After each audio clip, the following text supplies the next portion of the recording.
Viewers welcome back in programme. ਅਸੀਂ ਆਪਣੇ ਦਰਸ਼ਕਾਂ ਨੂੰ ਅਗਲੇ ਇਸ਼ੂ ਤੋਂ ਪਹਿਲਾਂ ਦੱਸ ਦਈਏ ਕਿ ਜੋ ਸਾਡੇ ਪ੍ਰੋਗਰਾਮ ਦਾ ਸਮਾਂ ਹੈ ਉਹ 7:30 ਤੋਂ ਲੈ ਕੇ 9 ਵਜੇ ਤੱਕ ਹੈ ਔਰ ਤੁਸੀਂ ਇਸ ਪ੍ਰੋਗਰਾਮ ਨੂੰ YouTube ਤੇ ਜਾ ਕੇ TV84 ਦੇ ਚੈਨਲ ਤੇ ਲਾਈਵ ਵੀ ਦੇਖ ਸਕਦੇ ਹੋ ਔਰ ਆਪਣੇ ਰਾਏ ਤੇ ਕਮੈਂਟ ਸਾਨੂੰ ਭੇਜ ਸਕਦੇ ਹੋ ਔਰ ਜੋ ਪੰਜਾਬੀ ਖਬਰਾਂ ਹੁੰਦੀਆਂ ਨੇ ਉਸ ਦਾ ਵੀ ਟਾਈਮ ਅਸੀਂ ਆਪਣੇ ਦਰਸ਼ਕਾਂ ਨਾਲ ਸਾਂਝਾ ਕਰਨਾ ਚਾਹੁੰਦੇ ਹਾਂ।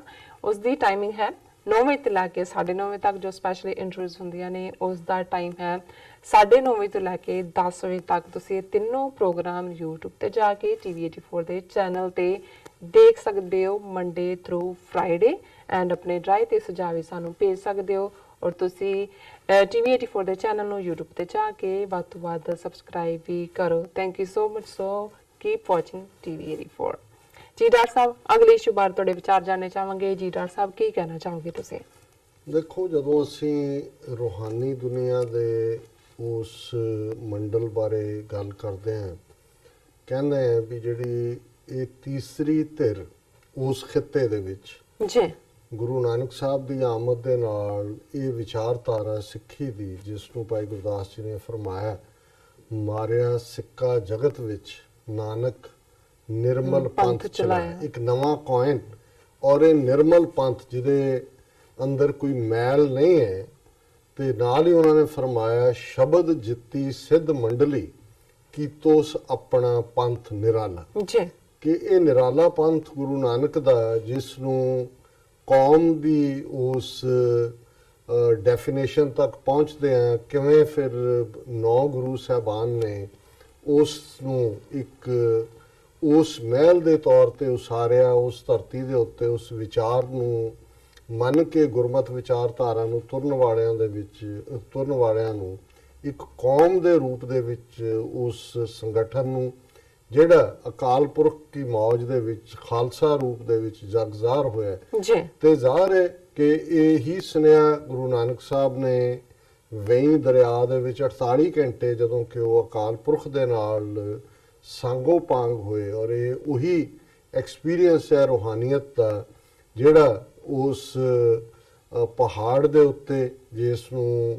ਅੱਜ ਵੀ ਉਸ ਮਿਡਲ ਈਸਟ ਦੇ ਵਿੱਚ ਇਹ ਤਿੰਨੋਂ ਹੀ ਜਿਹੜੇ ਪਵਿੱਤਰ ਵੱਡੇ ਸੈਮਿਟਿਕ ਧਰਮ ਨੇ ਉਸ ਨੂੰ ਪਵਿੱਤਰ ਮੰਨਦੇ ਨੇ। ਅਲਕਸਾ ਮੌਸਕ ਵੀ ਉਹਦੇ ਨਾਲ ਜੁੜੀ ਹੋਈ ਹੈ, ਟੈਂਪਲ ਵੀ ਜੁੜਿਆ ਹੋਇਆ ਹੈ, ਈਸਾਈਆਂ ਦਾ ਫੇਥ ਵੀ ਜੁੜਿਆ ਹੋਇਆ ਹੈ। ਤੇ ਅਲਟੀਮੇਟਲੀ ਇਹ ਜਿਹੜੇ ਰੂਹਾਨੀ ਐਕਸਪੀਰੀਅੰਸ ਹੁੰਦੇ ਨੇ, ਇਹਨਾਂ ਨੂੰ ਆਮ ਲੋਕ ਨਹੀਂ ਮਹਿਸੂਸ ਕਰਦੇ, ਉਸ ਦਾ ਨੈਰੇਟਿਵ ਹਿਸਟਰੀ 'ਚ ਬਣਾ ਸਕਦੇ ਨੇ। ਔਰ ਵੇਈਂ ਦਰਿਆ 'ਚ 48 ਘੰਟੇ ਬਾਅਦ ਉਸ ਨਿਰੰਕਾਰ ਦੇ ਨਾਲ ਜਿਹੜਾ ਗੁਰੂ ਸਾਹਿਬ ਦਾ ਜਿਹੜਾ ਉਹ ਐਨਕਾਊਂਟਰ ਸੀ ਪਿਆਰ ਦੀ ਦੁਨੀਆ ਦਾ, ਉਸ ਤੋਂ ਬਾਅਦ ਜਿਹੜਾ ਪਹਿਲਾ ਮੈਸੇਜ ਗੁਰੂ ਨਾਨਕ ਸਾਹਿਬ ਨੇ ਦਿੱਤਾ ਜਗਤ ਨੂੰ, ਨਾ ਕੋ ਹਿੰਦੂ ਨਾ ਮੁਸਲਮਾਨ, ਕਿ ਰੱਬ ਦੀ ਨਿਗਾਹ ਦੇ ਵਿੱਚ ਇਨਸਾਨ ਹੈ।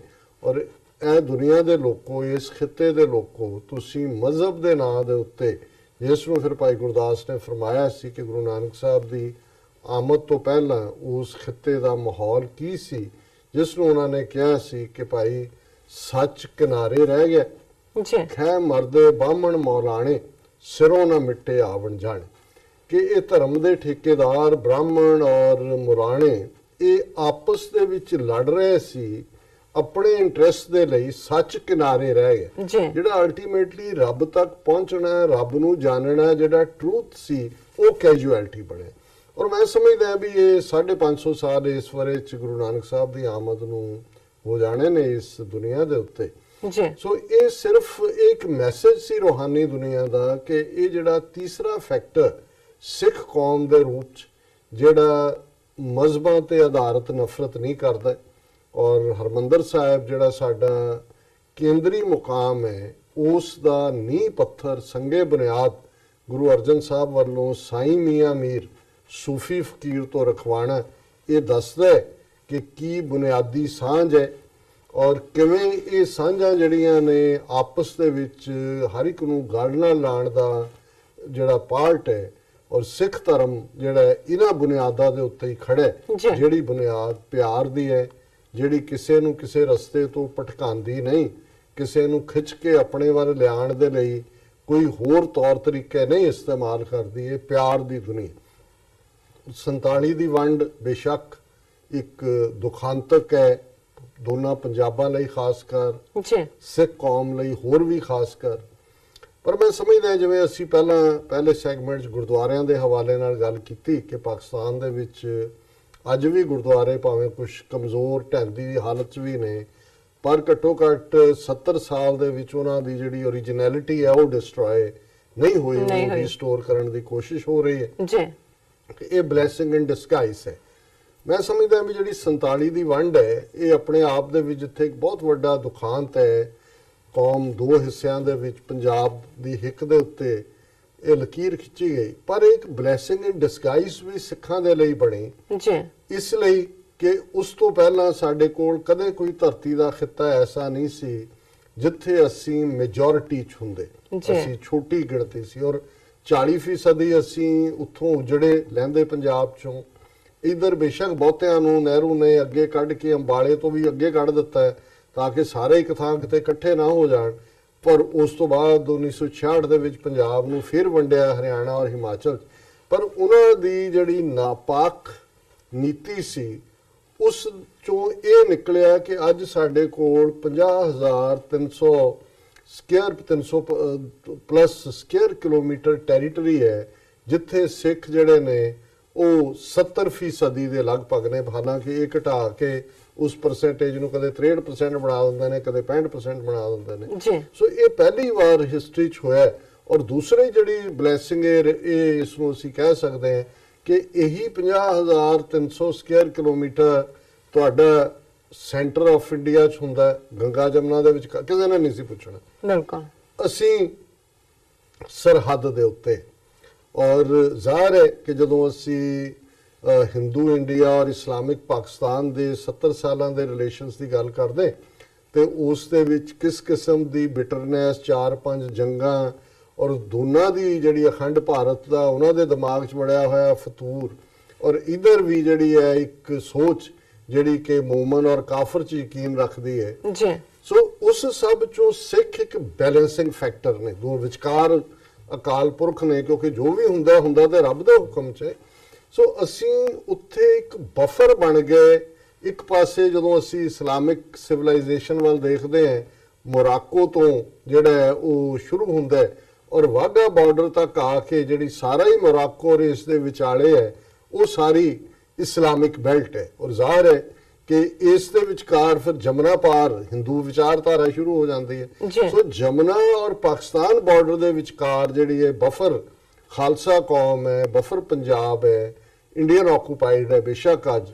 ਔਰ ਜੇ ਅਸੀਂ ਵਾਘਾ ਤੋਂ ਹੁਸੈਨੀਵਾਲਾ ਦੇਖੀਏ, ਹੁਸੈਨੀਵਾਲਾ ਫਿਰੋਜ਼ਪੁਰ ਵੀ ਪੰਜਾਬ 'ਚ ਹੈ, ਫਿਰ ਨਾਲ ਹੀ ਰਾਜਸਥਾਨ ਦਾ ਡੈਜ਼ਰਟ ਸ਼ੁਰੂ ਹੋ ਜਾਂਦਾ ਜਿਹੜਾ ਗੁਜਰਾਤ ਤੱਕ ਫਿਰ ਡੈਜ਼ਰਟ ਹੈ 20-25 ਮੀਲ ਦੋਵੇਂ ਪਾਸੇ, ਔਰ ਗੁਜਰਾਤ ਦੇ ਸਮੁੰਦਰ ਤੱਕ ਪਹੁੰਚਦੇ ਆ ਫਿਰ ਪਾਕਿਸਤਾਨ ਦੇ ਨਾਲ ਉੱਥੇ ਬਾਰਡਰ ਖਤਮ ਹੋ ਜਾਂਦਾ ਹੈ, ਸਮੁੰਦਰ ਦਾ ਬਾਰਡਰ ਹੈ। ਸੋ ਮੈਂ ਸਮਝਦਾ ਵੀ ਖਾਲਿਸਤਾਨ ਦੀ ਟੈਰੀਟਰੀ ਜਿਹੜੀ ਹੈ ਅਕਾਲ ਪੁਰਖ ਨੇ ਪਹਿਲਾਂ ਹੀ ਡਰਾ ਕਰਕੇ ਦਿੱਤੀ ਹੈ। ਇਹ ਇੱਕ ਬਫਰ ਸਟੇਟ ਹੈ, ਦੋਨਾਂ ਦੇ ਵਿਚਕਾਰ ਹੀ ਜਿਹੜੀਆਂ ਹੌਸਟਾਈਲ ਸਟੇਟਸ ਨੇ। ਔਰ ਜਦੋਂ ਇਹ ਕਰਤਾਰਪੁਰ ਲਾਂਘੇ ਦੀ ਗੱਲ ਤੁਰੀ, ਅਸੀਂ ਉਸ ਤੋਂ ਬਾਅਦ ਪ੍ਰੋਗਰਾਮ ਕੀਤੇ ਕਿ ਭਾਈ ਦੇਖੋ ਇਸ ਇੰਨੀਆਂ ਡਿਵੈਲਪਮੈਂਟਸ ਹੁੰਦੀਆਂ ਨੇ, ਮੁਲਕਾਂ 'ਚ ਸਮਝੌਤੇ ਹੁੰਦੇ ਨੇ, ਸਮਝੌਤੇ ਟੁੱਟਦੇ ਨੇ। ਇਹ ਪਹਿਲਾ ਮੌਕਾ ਸੀ ਜਿੱਥੇ ਦਰਜਨਾਂ ਡਿਪਲੋਮੈਟ ਜਿਹੜੇ ਨੇ ਜਹਾਜ਼ ਰਾਹੀਂ ਉੱਥੇ ਪਹੁੰਚੇ ਕਰਤਾਰਪੁਰ ਕੋਰੀਡੋਰ ਦੇਖਣ ਲਈ ਕਿ ਭਾਈ ਐਸਾ ਕੀ ਹੈ ਜਿਹਨੇ ਸਾਂਝ ਦੀ ਇੰਨੀ ਗੱਲ ਤੋਰੀ ਹੈ। ਉੱਥੇ ਸਟੇਟ ਡਿਪਾਰਟਮੈਂਟ ਦੇ ਬੁਲਾਰੇ ਨੇ ਉਹਨੂੰ ਵੈਲਕਮ ਕੀਤਾ, ਚਾਈਨਾ ਨੇ ਵੈਲਕਮ ਕੀਤਾ ਕਿ ਭਾਈ ਇਹ ਇੱਕ ਚੰਗਾ ਸਟੈਪ ਹੈ ਔਰ ਇਸ ਗੱਲ ਨੂੰ ਅੱਗੇ ਤੋਰੇਗਾ। ਰਸ਼ੀਅਨ ਐਂਬੈਸਡਰ ਜਦੋਂ ਇਸਲਾਮਾਬਾਦ ਥਿੰਕ ਟੈਂਕ 'ਚ ਬੋਲਣ ਆਏ ਉਹਨਾਂ ਨੇ ਵੈਲਕਮ ਕੀਤਾ। ਔਰ ਹੁਣ ਇੱਕ ਮੈਂ ਇਹ ਮਹਿਸੂਸ ਕਰਦਾ ਹਾਂ ਕਿ ਭਾਈ ਇਹ ਜਿਹੜੀ ਆਲਰੇਡੀ ਸਿੱਖ ਫੈਕਟਰ ਦੀ ਅਹਿਮੀਅਤ ਹੈ ਇੱਕ ਬਫਰ ਦੇ ਤੌਰ ਤੇ ਵਿਚਕਾਰ ਬੈਠਣ ਦੀ, ਇਹ ਜਗ ਜ਼ਾਹਰ ਹੋਣੀ ਸ਼ੁਰੂ ਹੋਈ ਹੈ। ਔਰ ਅਸੀਂ ਕਿਉਂਕਿ ਬੀਇੰਗ ਖਾਲਿਸਤਾਨੀ ਐਕਟਿਵਿਸਟ ਅਸੀਂ ਤਾਂ ਹਰ ਉਸ ਗੱਲ ਨੂੰ ਦੇਖਾਂਗੇ ਕਿ ਭਾਈ ਉਸ ਦਾ ਸਾਡੀ ਜਿਹੜੀ ਹੈ ਮੂਵਮੈਂਟ ਨੂੰ ਕਿਵੇਂ ਇਫੈਕਟ ਕਰੇਗਾ। ਪਰ ਉਹ ਸਿੱਖ ਵੀ ਜਿਹੜੇ ਕੋਈ ਖਾਲਿਸਤਾਨ ਦੇ ਝੰਡਾ ਬਰਦਾਰ ਨਹੀਂ ਨੇ, ਜਿਹੜੇ ਇੰਡੀਆ 'ਚ ਵਪਾਰਕ ਹਿੱਤ ਵੀ ਆਪਣੇ ਕਾਇਮ ਰੱਖਣਾ ਚਾਹੁੰਦੇ ਨੇ, ਉਹਨਾਂ ਦੇ ਪੇਰੈਂਟਸ ਦੂਜੇ ਤੀਜੇ ਵੀ ਜਿਹੜੇ ਨੇ ਉੱਥੇ ਕੋਈ ਗਵਰਨਮੈਂਟ ਜੌਬਸ 'ਚ ਹੈ, ਕੋਈ ਦੂਸਰੇ 'ਚ ਹੈ। ਹਾਲਾਂਕਿ ਸਿੱਖ ਤਾਂ ਹਰ ਕੋਈ ਸਿੱਖ ਹੈ, ਉਹ ਬਤੌਰੇ ਸਿੱਖ ਸੋਚਦੇ ਨੇ, ਉਹਨਾਂ ਨੂੰ ਵੀ ਹਰ ਚੀਜ਼ 'ਚੋਂ ਲੱਗਦਾ ਵੀ ਕੀ ਹੈ। ਇੱਕ ਸੱਜਣ ਜਿਹਨਾਂ ਦਾ ਨਾਂ ਤ੍ਰਿਦਵੇਸ਼ ਸਿੰਘ ਮੈਣੀ ਹੈ, ਇਹਨਾਂ ਨੇ ਜਿਹੜਾ ਅਮਰੀਕਨ ਯੂਨੀਵਰਸਿਟੀ ਵਾਸ਼ਿੰਗਟਨ ਡੀਸੀ ਚੋਂ ਜਿਹੜੀ ਹੈ ਉਹ ਆਪਣੀ ਪੜ੍ਹਾਈ ਕੀਤੀ। ਔਰ ਮੈਨੂੰ ਯਾਦ ਹੈ ਕਿ ਜਦੋਂ ਇਹਨਾਂ ਦੀ ਇੱਕ ਕਿਤਾਬ ਜਿਹੜੀ ਇਹਨਾਂ ਸਬੰਧਾਂ ਨੂੰ ਲੈ ਕੇ ਸੀ ਕਿ ਇੰਡੀਆ ਪਾਕਿਸਤਾਨ, ਕਿਉਂਕਿ ਇਹਨਾਂ ਦੇ ਜਿਹੜੇ ਗਾਈਡ ਵੀ ਸੀ ਯੂਨੀਵਰਸਿਟੀ ਦੇ ਵਿੱਚ ਉਹ ਪਾਕਿਸਤਾਨੀ ਓਰੀਜਨ ਦੇ ਸੀ। ਮੈਂ ਇੱਕ ਪ੍ਰੈਸ ਕਾਨਫਰੰਸ ਵੀ ਗਿਆ ਵਾਸ਼ਿੰਗਟਨ ਡੀਸੀ ਹੁੰਦਿਆਂ ਅੱਜ ਤੋਂ 8-9 ਸਾਲ ਪਹਿਲਾਂ, ਜਦੋਂ ਉਸ ਬੁੱਕ ਦੇ ਬਾਰੇ ਚਰਚਾ ਰੱਖੀ ਹੋਈ ਸੀ। ਮਿਸਟਰ ਮੁਵਾਇਦ ਹੁਸੈਨ ਸ਼ਾਹ ਉਸ 'ਚ ਐਡਰੈਸ ਕੀਤਾ ਉਹਨਾਂ ਨੇ ਵੀ, ਮੈਨੂੰ ਵੀ ਉਹਨਾਂ ਨੇ ਇਨਵਾਈਟ ਕੀਤਾ ਸੀ ਔਰ ਮੇਰਾ ਇੰਟਰੈਕਸ਼ਨ ਵੀ ਹੋਇਆ। ਔਰ ਮੈਂ ਦੇਖ ਰਿਹਾ ਕਿ ਵੀ ਉਸ ਕਿਤਾਬ ਦਾ ਵੀ ਇਹੀ ਸੀ ਕਿ ਭਾਈ ਇਹ ਆਪਸ ਦੇ ਵਿੱਚ ਜਿਹੜੇ ਪੰਜਾਬਾਂ ਦੀ ਸਾਂਝ ਹੈ ਇਹਨੂੰ ਖੋਲ੍ਹਣ ਦੇ ਲਈ ਜੇ ਟ੍ਰੇਡ ਦੀ ਗੱਲ ਤੁਰਦੀ ਹੈ, ਚਾਈਨਾ ਫੈਕਟਰ ਵੀ ਆ ਜਾਂਦਾ ਹੈ, ਤੇ ਇਹ ਕਿਵੇਂ ਫਾਇਦੇ 'ਚ ਰਹੇਗਾ ਉਸ ਖਿੱਤੇ ਦੇ। ਇੱਕ ਵਪਾਰੀ ਦੇ ਨਾਤੇ ਵੀ ਉਹ ਸੋਚਦੇ ਨੇ, ਪਰ ਇੱਕ ਸਿੱਖ ਦੇ ਨਾਤੇ ਵੀ ਉਹ ਦੇਖਦੇ ਨੇ ਕਿ ਪੰਜਾਬ ਦੀ ਡਿਵੈਲਪਮੈਂਟ, ਅੱਜ ਪੰਜਾਬ ਨੂੰ ਇਹਨਾਂ ਨੇ ਬਿਲਕੁਲ ਬਲੌਕ ਕੀਤਾ ਹੈ, ਕਿਸਾਨੀ ਭੁੱਖੀ ਮਾਰ ਰਹੀ ਹੈ, ਆਤਮਘਾਤ ਕਰ ਰਹੀ ਹੈ, ਇੰਡਸਟਰੀ ਪੰਜਾਬ 'ਚ ਕੋਈ ਲਾਈ ਨਹੀਂ ਹੈ। ਔਰ ਮੈਂ ਕੁਦਰਤੀ 2 ਦਿਨ ਪਹਿਲਾਂ ਹੀ ਇਸ ਆਰਟੀਕਲ ਤੇ ਮੇਰੀ ਨਜ਼ਰ ਪਈ ਜਿਹੜਾ IPP ਰਿਵਿਊ ਦੇ ਵਿੱਚ ਛਪਿਆ ਜਨਵਰੀ 8 ਨੂੰ। ਸੋ ਜ਼ਾਹਰ ਹੈ ਜਨਵਰੀ 8 ਤੋਂ ਜਿਹੜਾ ਕਰੰਟ ਹੀ ਹੈ। ਔਰ ਉਹਦੇ 'ਚ ਉਹਨਾਂ ਨੇ ਜਿਹੜੇ ਫੈਕਟਰ ਮੈਂ ਆਲਰੇਡੀ ਇਸ ਪ੍ਰੋਗਰਾਮ ਦੇ ਵਿੱਚ ਡਿਫਰੈਂਟ ਸੈਗਮੈਂਟਸ ਡਿਸਕਸ ਕੀਤੇ, ਉਸ ਨੂੰ ਉਹਨਾਂ ਨੇ ਆਪਣੀ ਲੈਂਗੁਏਜ, ਕਿਉਂਕਿ ਐਕੈਡੈਮਿਸ਼ੀਅਨ ਇਹ ਵੀ ਨਹੀਂ ਪ੍ਰਭਾਵ ਦੇਣਾ ਚਾਹੁੰਦਾ ਕਿ ਉਹ ਪ੍ਰੋ ਪਾਕਿਸਤਾਨ ਹੈ ਜਾਂ ਪ੍ਰੋ ਇੰਡੀਆ ਹੈ ਜਾਂ ਪ੍ਰੋ ਇੰਡੀਆ ਤਾਂ ਬਣ ਹੀ ਜਾਂਦੇ ਨੇ ਕਿਉਂਕਿ ਉਹਨਾਂ ਨੇ ਉੱਥੇ ਰਹਿਣਾ। ਲੇਕਿਨ ਤੁਸੀਂ ਸੰਭਾਵਨਾ ਦੇਖ ਸਕਦੇ ਹੋ ਕਿ ਉਹਨਾਂ ਦੀ ਨਜ਼ਰ ਦੇਖ ਰਹੀ ਹੈ ਕਿ ਇਹਦੇ 'ਚ ਕੀ ਪੋਸਿਬਿਲਿਟੀਜ਼ ਨੇ। ਔਰ ਇਸ ਆਰਟੀਕਲ ਦਾ ਨਾਂ ਤ੍ਰਿਦਿਵੇਸ਼ ਸਿੰਘ ਮੈਣੀ ਨੇ ਜਿਹੜਾ IPP ਰਿਵਿਊ 'ਚ ਹੈ ਲਿਖਿਆ, India Pakistan trade and the China factor. ਉਹਦੇ 'ਚ ਬੇਸ਼ੱਕ ਉਹਨਾਂ ਨੇ ਸਿੱਖ ਫੈਕਟਰ ਹੈਡਲਾਈਨ 'ਚ ਨਹੀਂ ਦਿੱਤਾ, ਪਰ ਸਾਰਾ ਆਰਟੀਕਲ ਹੀ ਕਰਤਾਰਪੁਰ ਕੋਰੀਡੋਰ ਦੇ ਨਾਲ ਜਿਹੜੀ ਤਬਦੀਲੀ ਹੋ ਸਕਦੀ ਹੈ ਉਸ ਦੇ ਉੱਤੇ ਬੇਸਡ ਹੈ।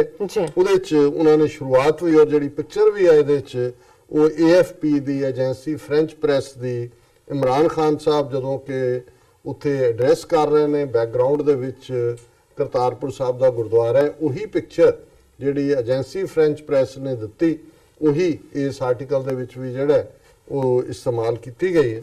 ਔਰ ਉਹਦੇ 'ਚ ਉਹਨਾਂ ਨੇ ਕਿਹਾ, after the foundation stone ceremony of Kartarpur corridor on November 28, 2018, India and Pakistan were engaged in a war of words.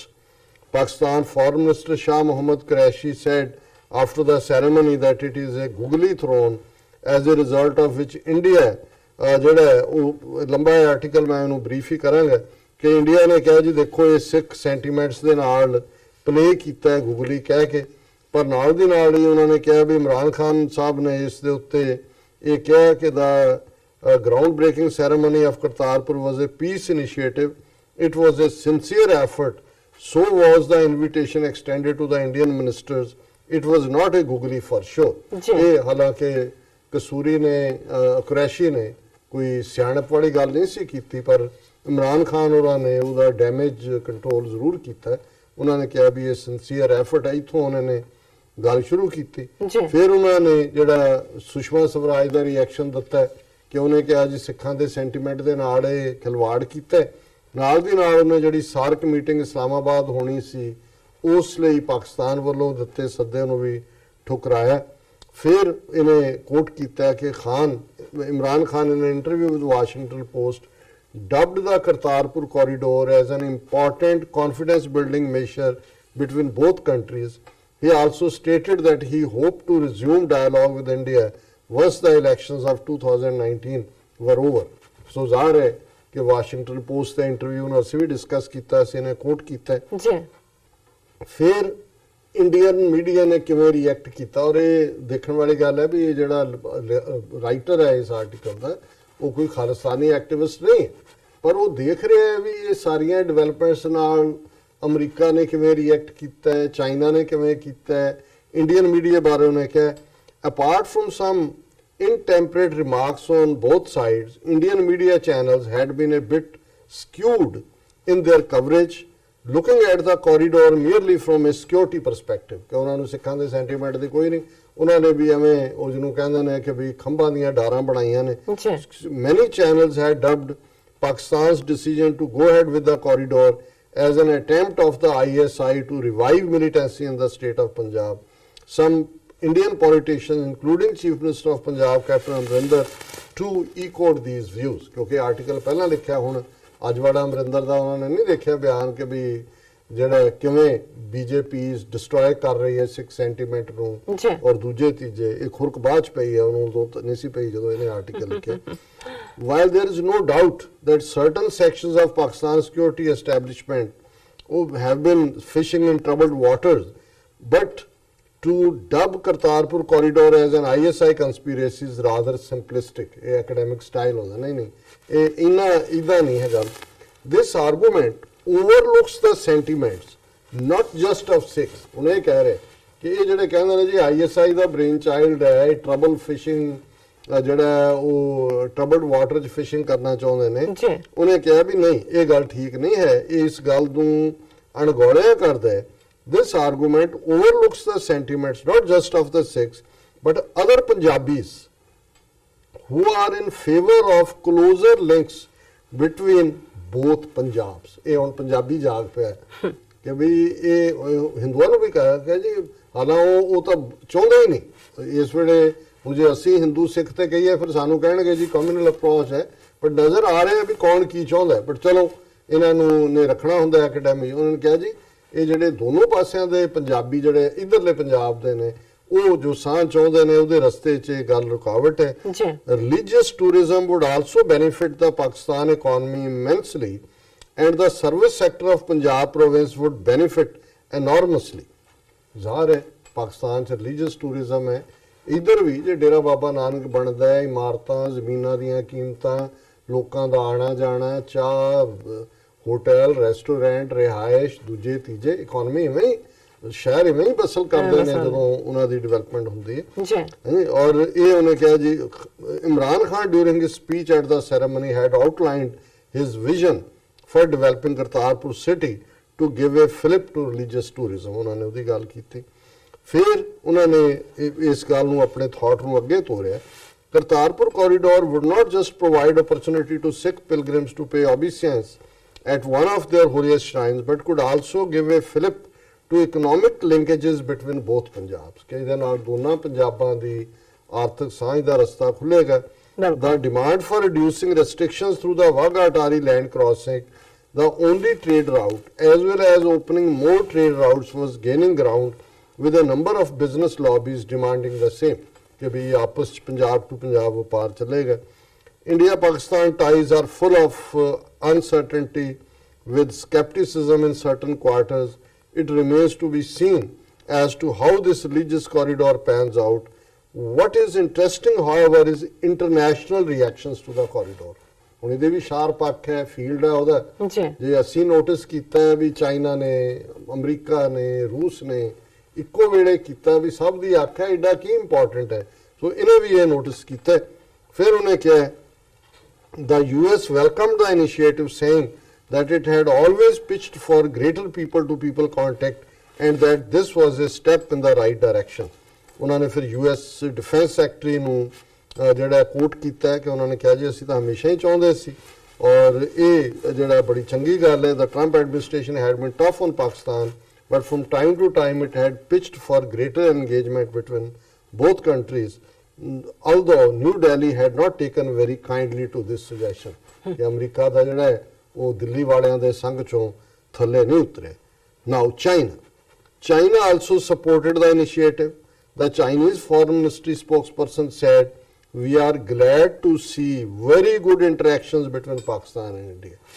China ने भी ਇਸ ਦੇ ਉੱਤੇ ਮੋਹਰ ਲਾ ਦਿੱਤੀ। In recent months, there had been some important development in Indo-China ties, especially in the context of Afghanistan। ਫਿਰ ਉਹਨੇ ਕਿਹਾ ਜੀ ਇਹ ਜਿਹੜੀ ਉਹਨਾਂ ਦੀ ਆਪਸੀ ਜਿਹੜੀ ਹੈ ਚਾਈਨਾ ਔਰ ਇੰਡੀਆ ਨੇ ਵੀ ਜਿਹੜਾ ਅਫਗਾਨਿਸਤਾਨ ਦੇ ਮਾਮਲੇ 'ਚ ਕੋਆਪਰੇਸ਼ਨ ਬੀਜਿੰਗ ਇੰਡੀਆ ਦੀ ਹੋਈ ਹੈ ਔਰ ਇਹ ਉਹਨਾਂ ਨੇ ਇਹ ਕਿਹਾ ਕਿ ਜੀ ਅਫਗਾਨ ਡਿਪਲੋਮੈਟਸ ਦੇ ਲਈ ਉਹ ਇੱਕ ਜੁਆਇੰਟ ਪ੍ਰੋਗਰਾਮ ਰਨ ਕਰਨਗੇ। ਸੋ ਇਹ ਤਾਂ ਜਿਹਨੂੰ ਕਹਿੰਦੇ ਨੇ ਕਿ ਵੀ ਵਾਈਟ ਵਾਸ਼ ਹੈ, ਪਰ ਜਿਹੜੀ ਗੱਲ ਇਹਨੇ ਵੀ ਨੋਟਿਸ ਕੀਤੀ significantly on a number of occasions China was also pitching for Indian participation in the China-Pakistan Economical Corridor project, which would require the easing out of trade restriction। China ਚਾਹੁੰਦਾ ਹੈ ਕਿ India join ਕਰੇ China Pakistan economical corridor ਨੂੰ, India ਨਹੀਂ ਲੱਤ ਅੜਾਈ ਹੋਈ ਹੈ। ਪਰ ਜਿਹੜੀ ਗੱਲ ਹੁਣ ਹੈ ਇੰਪੋਰਟੈਂਸ ਵਾਲੀ, the Chinese ambassador to India during his visit to Amritsar in 2015 had suggested that the CPEC project could be extended to the Indian side of the border Atari. ਹੁਣ ਇਹ ਚਾਈਨਾ ਦਾ ਇੰਟਰਸਟ 2015 ਦੀ coating ਕਰ ਰਿਹਾ ਹੈ। ਜੀ ਹਾਲਾਂਕਿ ਪਿਛਲੇ ਸਾਲ ਵੀ ਅਜੇ ਕੁਝ ਮਹੀਨੇ ਪਹਿਲਾਂ ਵੀ ਉਹ ਦੁਬਾਰਾ ਉਹਨੇ ਕਿਹਾ ਜੀ, ਜਦੋਂ 2015 ਚ ਆਇਆ ਉਹਨੇ ਕਿਹਾ ਕਿ ਜਿਹੜਾ ਚਾਈਨਾ ਪਾਕਿਸਤਾਨ ਇਕਨੋਮਿਕਲ ਕੋਰੀਡੋਰ ਹੈ ਇਹ ਅਸੀਂ ਅਟਾਰੀ ਤੱਕ ਲਿਆ ਸੀ। ਯਾਨੀ ਪੰਜਾਬ ਜਿਹੜਾ ਹੈ, ਜਿਵੇਂ ਮੈਂ ਕਿਹਾ ਵੀ ਰੂਹਾਨੀ ਦੁਨੀਆ ਦੇ ਵਿੱਚ ਸਾਨੂੰ ਉਹ ਮੁਕਾਮ ਹਾਸਲ ਹੋਇਆ ਜੀ ਕਿ ਭਾਈ ਜਿਹਦੇ ਰਾਹੀਂ ਈਵਨ ਫਿਜ਼ੀਕਲ ਬਾਉਂਡਰੀ 'ਚ ਵੀ ਅਸੀਂ ਉੱਥੇ ਬੈਠੇ ਹਾਂ ਕਿ ਸਾਡਾ ਲਿੰਕ ਸਿਰਫ ਪਾਕਿਸਤਾਨ ਔਰ ਇੰਡੀਆ ਦੇ ਵਿਚਕਾਰ ਬਫਰ ਦਾ ਨਹੀਂ ਹੈ, ਤੀਸਰੀ ਸਟੇਟ ਚਾਈਨਾ ਹੈ। ਇਸ ਗੱਲ ਦਾ ਧਿਆਨ ਰਹੇ ਕਿ 1842 ਦੇ ਵਿੱਚ ਸਰਕਾਰੇ ਖਾਲਸਾ ਜੀਓ ਦੇ ਨਾਲ ਟ੍ਰਾਈਪਾਰਟਾਈਟ ਟ੍ਰੀਟੀ ਹੋਈ ਸੀ, ਜਿਹਦੇ ਵਿੱਚ Lahore Darbar, emperor of China and lama of Tibet, ਜਿਹੜੀ ਕਿ ਅਜੇ ਵੀ ਨੈਸ਼ਨਲ ਆਰਕਾਈਵਸ 'ਚ ਉਹ ਪਈ ਹੋਈ ਹੈ, ਔਰ ਉਹਦੇ ਥੱਲੇ ਤਿੱਬਤ ਜਿਹੜਾ ਇੱਕ ਬਫਰ ਸਟੇਟ ਮੰਨਿਆ ਗਿਆ ਸੀ ਬਿਟਵੀਨ ਸਰਕਾਰੇ ਖਾਲਸਾ ਪੰਜਾਬ ਦੀ ਸਰਕਾਰ, ਸਿੱਖ ਸਰਕਾਰ ਔਰ ਚਾਈਨਾ ਦੇ ਵਿਚਾਲੇ। ਸੋ ਇਹ ਜੇ ਹੁਣ ਚਾਈਨਾ ਅੱਜ ਅਟਾਰੀ ਤੱਕ ਐਕਸਟੈਂਡ ਕਰਨ ਦੀ ਗੱਲ ਕਰਦਾ ਉਹਨਾਂ ਦਾ ਐਂਬੈਸਡਰ, ਤੇ ਇਹ ਪੁਰਾਣੀ ਜਿਹੜੀ 150 ਪੌਣੇ 200 ਸਾਲ ਪਹਿਲੀ ਰਿਲੇਸ਼ਨਸ਼ਿਪ ਹੈ ਉਸ ਦੀ ਵੀ ਇੱਕ ਬਹਾਨੇ ਨਾਲ ਕੰਟੀਨਿਊਟੀ ਹੈ। CPEC project would be extended to the Indian side of border Atari. Beijing realized that India was unlikely to join the Belt and Road Initiative, BRI in general, and CPEC project in particular due to India's tense relationship with Pakistan and the fact that CPEC passed through disputed territory Gilgit-Baltistan. Post-Wuhan summit, China categorically stated that it would not force India to join BRI in the Shanghai Cooperation Organization। ਫਿਰ ਉਹਨੇ ਕੋਟ ਕੀਤਾ ਹੈ ਕਿ ਉਹਦੇ 'ਚ ਵੀ India ਦਾ ਜਿਹੜਾ ਵਰਤਾਰਾ ਸੀ ਉਹ ਠੀਕ ਨਹੀਂ ਸੀ। The Chinese ambassador to India, Luo Junghoi, visited Wagah Atari border days after election of Imran Khan and argued for more harmonious ties between India and Pakistan। ਹੁਣ ਇਹ ਪਹਿਲਾਂ ਉਹਨੇ 2015 ਚ ਗੱਲ ਕੀਤੀ ਕਿ ਉਹਨੇ ਕਿਹਾ ਸੀ ਜੀ ਅਸੀਂ ਅਟਾਰੀ ਤੱਕ ਐਕਸਟੈਂਡ ਕਰ ਦਿਆਂਗੇ। ਹੁਣ 2018 ਚ ਚਾਈਨੀਜ਼ ਐਂਬੈਸਡਰ ਆਪਣੀ ਵਾਈਫ ਦੇ ਨਾਲ ਦਰਬਾਰ ਸਾਹਿਬ ਦੇ ਦਰਸ਼ਨਾਂ ਨੂੰ ਆਇਆ, ਉੱਥੇ ਰੋਟੀਆਂ ਵੇਲੀਆਂ ਲੰਗਰ ਚ, ਦਸਤਾਰ ਬੰਨ ਕੇ ਫੋਟੋਆਂ ਪਾਈਆਂ, ਫਿਰ ਅਟਾਰੀ ਬਾਰਡਰ ਤੇ ਗਿਆ ਔਰ ਫਿਰ ਉੱਥੇ ਉਹਨੇ ਜਿਹੜਾ ਕਿਹਾ, ਔਰ ਉਦੋਂ ਅਜੇ ਇਮਰਾਨ ਖਾਨ ਉਹਨਾਂ ਦੀ ਜਿਹੜੀ ਹੈ ਇਲੈਕਸ਼ਨ ਹੋ ਕੇ ਹਟੀ ਸੀ, ਔਰ ਉਹਨੇ in June 2018 while addressing a seminar in New Delhi, Chinese ambassador spoke about the possibility of an India-Pakistan-China trilateral। ਉਹਦੇ ਚ ਕਿਉਂਕਿ ਜੇ ਸਿੱਖ ਕਹਿਣ ਫਿਰ ਕਹਿਣਗੇ ਤਾਂ ਖਾਲਿਸਤਾਨ ਦੀ ਹਮਾਇਤ ਕਰ ਦੇਣ। ਸੋ ਆਲਰੇਡੀ ਇਹ ਜਿਹੜੀ ਜਦੋਂ ਅਸੀਂ ਸਾਂਝਾਂ ਦੀ ਗੱਲ ਕਰਦੇ ਇਹ ਰਸਤਾ ਜਿਹੜਾ ਬਣ ਰਿਹਾ। ਫਿਰ ਉਹਨਾਂ ਨੇ ਕਿਹਾ ਕਿ ਵੀ ਇਹ ਜਿਹੜਾ ਸਾਰਾ ਪਾਰਟ ਹੈ ਉਹਦੇ ਚ ਅਖੀਰ ਚ ਦਾ ਪੈਰਾਗ੍ਰਾਫ ਬਿਲਕੁਲ ਕਲੀਅਰਲੀ ਕਹਿੰਦਾ ਹੈ New Delhi itself needs to adopt a more pragmatic approach towards Pakistan and should not be close to more robust economical linkages। ਔਰ ਇਹ ਜਿਹੜਾ ਹੁਣ ਐਡਵਾਈਸ ਦੇ ਰਿਹਾ ਇੰਡੀਆ ਨੂੰ ਕਿ ਵੀ ਤੁਸੀਂ ਇਦਾਂ ਦਾ ਅਪਰੋਚ ਨਾ ਰੱਖੋ ਪਾਕਿਸਤਾਨ ਪ੍ਰਤੀ, ਪ੍ਰੈਗਮੈਟਿਕ ਅਪਰੋਚ ਰੱਖੋ ਔਰ ਇਹ ਦਰਵਾਜ਼ੇ ਬੰਦ ਨਾ ਕਰੋ ਜਿਹੜੇ ਆਰਥਿਕ ਖੁਸ਼ਹਾਲੀ ਦੇ ਨੇ। If Beijing wants closer economic cooperation with India, New Delhi should pressurize China to prevail upon Islamabad to liberalize trade with India and provide India with land transit access to Afghanistan and Central Asia। ਪਰ ਇਹਦੇ ਨਾਲ ਤਾਂ ਅਸੀਂ ਸਹਿਮਤ ਨਹੀਂ ਕਰ ਹੁੰਦੇ, ਪਰ ਕਿਉਂਕਿ ਇਹਨੇ ਇੰਡੀਆ 'ਚ ਰਹਿਣਾ ਤਾਂ ਕਹਿੰਦਾ ਜੀ ਵੀ ਇੰਡੀਆ ਸਪੋਰਟ ਕਰਦੇ CPEC ਨੂੰ, ਔਰ ਚਾਈਨਾ ਨੂੰ ਇਹ ਕਹੇ ਜੀ ਉਹ ਪਾਕਿਸਤਾਨ ਨੂੰ ਪ੍ਰੈਸ਼ਰਾਈਜ਼ ਕਰੇ ਕਿ ਉਹਨਾਂ ਨੂੰ ਤੁਸੀਂ ਜਿਹੜਾ ਟ੍ਰੇਡ ਦਾ ਰਸਤਾ ਖੋਲ ਦਿਓ। ਉਹ ਤਾਂ ਹੁਣ ਪਾਕਿਸਤਾਨ ਦੇ ਈਵਨ ਫੋਰਨ ਆਫਿਸ ਨੇ ਕੱਲ 2 ਦਿਨ ਪਹਿਲਾਂ ਕਿਹਾ India has no role in Afghanistan. ਇਹ ਪਹਿਲਾਂ ਆਪ ਹੀ ਮਾਮੇ ਬਣ ਰਹੇ ਸੀ ਜੀ ਅਸੀਂ ਅਫਗਾਨਿਸਤਾਨ। ਸੋ ਇਹ ਅਸੀਂ ਸਮਝਦੇ ਹਾਂ ਵੀ ਜਦੋਂ ਤੱਕ ਇੰਡੀਆ ਕਸ਼ਮੀਰ ਦਾ ਮੁੱਦਾ ਔਰ ਅਕਲੀਅਤਾਂ ਦੇ ਨਾਲ ਕੀ ਸਲੂਕ ਹੈ ਔਰ ਇਸ ਸਾਰੇ ਪ੍ਰਤੀ ਜਿਹੜਾ ਉਹ ਬਿਲਕੁਲ don't comes out clean. Pakistan ਨੂੰ ਜਿਹੜਾ ਕੋਈ ਵੀ ਇਹਨਾਂ ਨੂੰ ਮੋਸਟ ਫੇਵਰਡ ਨੇਸ਼ਨ ਸਟੇਟਸ ਜਾਂ ਕੋਈ ਟ੍ਰੇਡ ਰਸਤਾ ਇਹਨਾਂ ਦਾ ਕੋਈ ਨਹੀਂ ਖੋਲ੍ਹਣਾ ਚਾਹੀਦਾ। ਪਰ ਇਹ ਹੁਣ ਕਿਉਂਕਿ ਆਪਣਾ ਕੇਸ ਬਿਲਡ ਕਰ ਰਿਹਾ ਔਰ ਇਹ ਉਹ ਕਹਿੰਦਾ ਜੀ ਇਵੇਂ ਤਰੀਕੇ ਨਾਲ ਉਹਨਾਂ ਨੂੰ ਇਹ ਮਿਲਿਆ ਜਾਏ।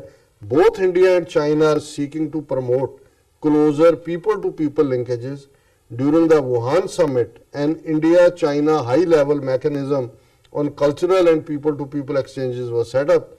Hence, there is no reason why they should not seek to reimagine their trade relations in context of South Asia.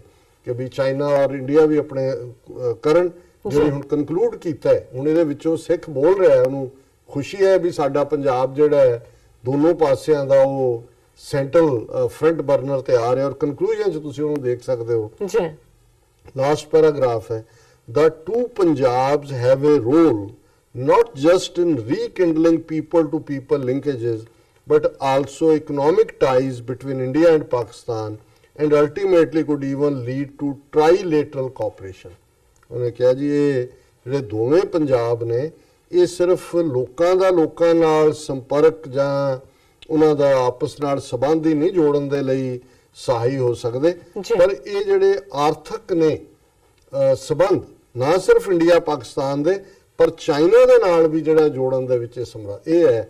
ਜਦੋਂ ਅਸੀਂ ਕਿਹਾ ਕਿ ਭਾਈ ਇਹ ਜਿਹੜੇ ਸਿੱਖ ਫੈਕਟਰ ਇਸ ਵੇਲੇ ਅਹਿਮੀਅਤ ਵਾਲਾ ਹੈ, ਔਰ it Beijing's reaction to the Kartarpur corridor needs to be viewed in that context, ਕਿ ਜਿਹੜਾ ਚਾਈਨਾ ਨੇ ਕਰਤਾਰਪੁਰ ਕੋਰੀਡੋਰ ਤੇ ਰਿਐਕਸ਼ਨ ਦਿੱਤਾ ਹੈ ਇਹਨੂੰ ਇਸ ਕੰਟੈਕਸਟ ਦੇਖਿਆ ਜਾਣਾ ਚਾਹੀਦਾ ਹੈ। Beijing, new Delhi and Islamabad will of course need to think out of the box, ਕਿ ਉਸ ਪੇਟੀ ਚੋਂ ਨਿਕਲੋ ਤੇ ਬਾਹਰ ਸੋਚੋ। ਔਰ ਇਹੀ ਗੱਲ ਅਸੀਂ ਆਪਣੀ ਸਿੱਖ ਕੌਮ ਨੂੰ ਵੀ ਕਹਿਣਾ ਚਾਹੁੰਦੇ ਕਿ ਭਾਈ ਇਹ ਇੰਡੀਅਨ ਪ੍ਰੋਪੇਗੈਂਡੇ ਦਾ ਜਿਹੜਾ ਜੰਗਾਲ ਤੁਸੀਂ ਲਾਇਆ ਦਿਮਾਗਾਂ ਨੂੰ, ਇਹਨੂੰ ਸਾਫ਼ ਕਰੋ, ਕੱਟਾ ਕੁੱਟਾ ਝਾੜੋ, ਮੋਢੇ ਮੋਢੇ ਛੰਡੋ, ਜ਼ਰਾ ਅੱਖਾਂ ਤਿੱਖੀਆਂ ਕਰੋ ਤੇ ਜਕਾਰਾ ਛੱਡ ਕੇ ਮੈਦਾਨ ਦੇ ਵਿੱਚ ਨਿਤਰੋ। ਔਰ ਦੇਖੋ ਕਿ ਭਾਈ ਗੁਰੂ ਨੇ ਤੁਹਾਡੇ ਲਈ ਜਿਹੜਾ ਹੈ ਉਹ ਕਿੰਨਾ ਵੱਡਾ ਦਰਵਾਜ਼ਾ ਖੋਲ ਦਿੱਤਾ ਹੈ ਭਵਿੱਖ ਦਾ। ਜੇ ਹੁਣ ਅੱਖਾਂ ਬੰਦ ਕਰਕੇ ਅੰਨੇ ਬਣ ਕੇ ਬੈਠੇ ਰਹਿਣਾ ਤੇ ਸਾਹਮਣੇ ਤੁਹਾਡੇ ਸਾਹਮਣੇ 골ਡ ਮਾਈਨ ਹੈ ਤੇ ਤੁਸੀਂ ਅੱਖਾਂ ਬੰਦ ਕਰਕੇ ਹੀ ਕਹੀ ਜਾਣਾ ਕਿ ਹੇ ਰੱਬਾ ਮੈਨੂੰ ਸੋਨਾ ਦਿਓ, ਅੱਖਾਂ ਖੋਲੋ ਤਾਂ ਸਹੀ, ਉਹ ਤਾਂ ਤੁਹਾਡੇ ਸਾਹਮਣੇ 골ਡ ਮਾਈਨ ਰੱਖ ਦਿੱਤੀ ਹੈ। ਜੀ ਜੱਟ ਸਾਹਿਬ ਤੁਹਾਡਾ ਬਹੁਤ ਬਹੁਤ ਸ਼ੁਕਰੀਆ, ਤੁਸੀਂ ਸੈਕੰਡ ਵਾਲਾ ਇਸ਼ੂ ਸਾਡੇ ਦਰਸ਼ਕਾਂ ਨਾਲ ਸਾਂਝਾ ਕੀਤਾ। ਇਸ ਨਾਲ ਨੇ ਬ੍ਰੇਕ ਤੋਂ ਪਹਿਲਾਂ ਅਸੀਂ ਆਪਣੇ ਦਰਸ਼ਕਾਂ ਦੇ ਸਰੋਤਿਆਂ ਨੂੰ ਫਿਰ ਦੁਬਾਰਾ ਅਪੀਲ ਤੇ ਬੇਨਤੀ ਕਰਦੇ ਹਾਂ ਵੀਅਰਸ, ਜਿਸ ਤਰ੍ਹਾਂ ਕਿ ਤੁਸੀਂ ਜਾਣਦੇ ਹੋ ਕਿ ਟੀਵੀ 84 ਮਨੁੱਖੀ ਹੱਕਾਂ ਦਾ ਪਹਿਰੇਦਾਰ ਹੈ। ਟੀਵੀ 84 ਸਿੱਖਾਂ, ਕਸ਼ਮੀਰੀਆਂ ਤੇ ਭਾਰਤੀਆਂ ਨੌਰਥ ਈਸਟ ਸਟੇਟਾਂ ਦੇ ਲੋਕਾਂ ਦੇ ਸਵੈ ਨਿਰਣੇ ਦੇ ਹੱਕਾਂ ਦਾ ਹਾਮੀ ਹੈ। ਅਸੀਂ ਚਾਹਾਂਗੇ ਕਿ ਤੁਸੀਂ ਟੀਵੀ 84 ਦੀ ਚੜ੍ਹਦੀ ਕਲਾ ਲਈ ਵੱਧ ਤੋਂ ਵੱਧ ਡੋਨੇਟ ਕਰੋ। ਡੋਨੇਟ ਕਰਨ ਲਈ ਸਾਡੀ ਵੈਬਸਾਈਟ tv84.tv ਤੇ ਜਾ ਕੇ ਪੇਪਲ ਦੀ ਵਰਤੋਂ ਕਰਕੇ ਵਨ ਟਾਈਮ ਡੋਨੇਟ ਕਰ ਸਕਦੇ ਹੋ, ਮੰਥਲੀ ਡੋਨੇਟ ਵੀ ਕਰ ਸਕਦੇ ਹੋ। ਤੁਸੀਂ ਟੀਵੀ 84 ਦੇ ਨਾਮ ਤੇ ਚੈੱਕ ਬਣਾ ਕੇ ਸਾਨੂੰ ਮੇਲ ਵੀ ਕਰ ਸਕਦੇ ਹੋ ਸਾਡੇ ਇਸ ਪਤੇ ਤੇ 36-01 37th Avenue, Long Island City, New York 11101 USA, ਜਾਂ ਫਿਰ ਤੁਸੀਂ ਸਾਨੂੰ ਫੋਨ ਰਾਹੀਂ ਵੀ ਸੰਪਰਕ ਕਰ ਸਕਦੇ ਹੋ ਸਾਡੇ ਫੋਨ ਨੰਬਰ ਤੇ 5164060694। Thank you so much viewers, ਤੁਸੀਂ ਕਿਤੇ ਨਹੀਂ ਜਾਣਾ, ਮਿਲਦੇ ਹਾਂ ਛੋਟੇ ਜਿਹੇ ਬ੍ਰੇਕ ਤੋਂ ਬਾਅਦ।